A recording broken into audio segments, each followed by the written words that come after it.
going to teach the central theme of the Bible and the main theme of Jesus preaching, and unearth and unpack the text so that we can hear like they heard.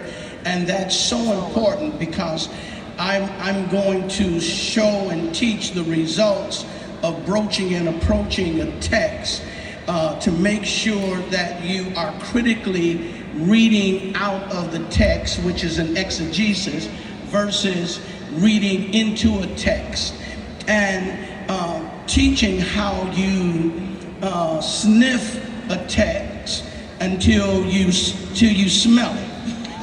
You have to sniff it until the smell becomes distinct, and then how to chew a text before you taste it.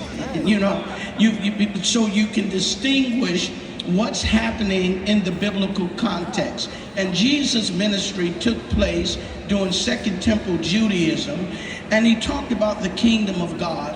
And I'm going to be sharing the results of that kind of exegetical approach to understanding Matthew 24:14, where it says, "And this gospel of the kingdom shall be preached around the world as a witness, and then shall the end come." Because this text is dealing with an exact gospel, is dealing with an expanded mission and an eschatological experience. Wow. So I'm looking forward to sharing with you at that time. What time is this? What time is your 11:30. You were too light. I thought you was going to just give us a, yeah, give us a G1, G2. Well, one of the things I want to say to the pastors, because we're talking about valiant leaders in volatile times, is that you're made for this moment, and you've been brought into the kingdom for such a time as this.